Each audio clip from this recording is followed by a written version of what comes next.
নমস্কাৰ, সকলো ভালে আছেনে?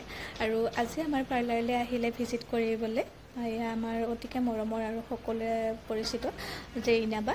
আৰু দেৰগাঁৱতে যিহেতু তেওঁৰ থিয়েটাৰ চলি আছিলে, তো মোক মৰ্ণিঙত কল কৰিলে আৰু আহি গ'ল এয়া তেওঁ আমাৰ পাৰ্লাৰলৈ। আৰু তেওঁ কি কৰিব আচলতে তেওঁ এবাৰ চাই ল'লে।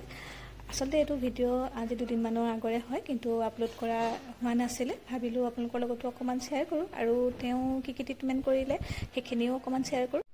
প্ৰথমে তেওঁ এটা স্কিনৰ ট্ৰিটমেণ্টে কৰিলে, যিহেতু তেওঁৰ স্কিনটো বহুত বেয়া হৈ গৈছিলে আৰু ডেইলি যিহেতু তেওঁলোকে মেকআপ কৰিয়ে থাকিব লাগে, মেকআপতে থাকিব লাগে, তো সেইটো কাৰণে তেওঁ ক'লে যে মোৰ স্কিনৰ ট্ৰিটমেণ্টটো কৰিব লাগিব। আৰু প্ৰথমে মই ইয়াত দেখিছে নহয় স্কিনৰ ট্ৰিটমেণ্টকে কৰিলোঁ, আৰু সেইটো হৈছে এটা লেজাৰ ট্ৰিটমেণ্ট। আৰু সেই লেজাৰ ট্ৰিটমেণ্টটো মানে তেওঁৰ স্কিনৰ যিখিনি মানে আপোনাৰ আনইভেন স্কিন ট'ন হৈ আছিলে তেওঁ, আৰু লগতে তেওঁ স্কিনৰ ব্ৰাইটনিঙৰ প্ৰব্লেমটো আছিলে, তো সেই হেতুকে মই ছাজেষ্ট কৰিলোঁ তেওঁ লেজাৰ ট্ৰিটমেণ্টটো কৰিবৰ কাৰণে। আৰু তেওঁ তাৰ পাছতে আকৌ হেয়াৰৰ ট্ৰিটমেণ্টটো কৰিবলৈ ক'লে, তো আপোনালোকৰ লগত শ্বেয়াৰ কৰিম। তেওঁ এয়া কৰিবলৈ লৈছোঁ এতিয়া হেয়াৰৰ ট্ৰিটমেণ্ট, আৰু এই হেয়াৰৰ ট্ৰিটমেণ্টটো কৰাৰ পাছতে ৰিজাল্টটো কেনেকুৱা আহিলে আপোনালোকৰ লগতো শ্বেয়াৰ কৰিম বাৰু।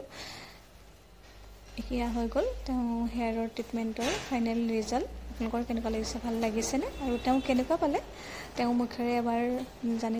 স্কিন কেয়াৰ চেলুনত আহিলোঁ ইয়াতে, আৰু খুব বেছি ভাল ট্ৰিটমেণ্ট তেওঁলোকৰ।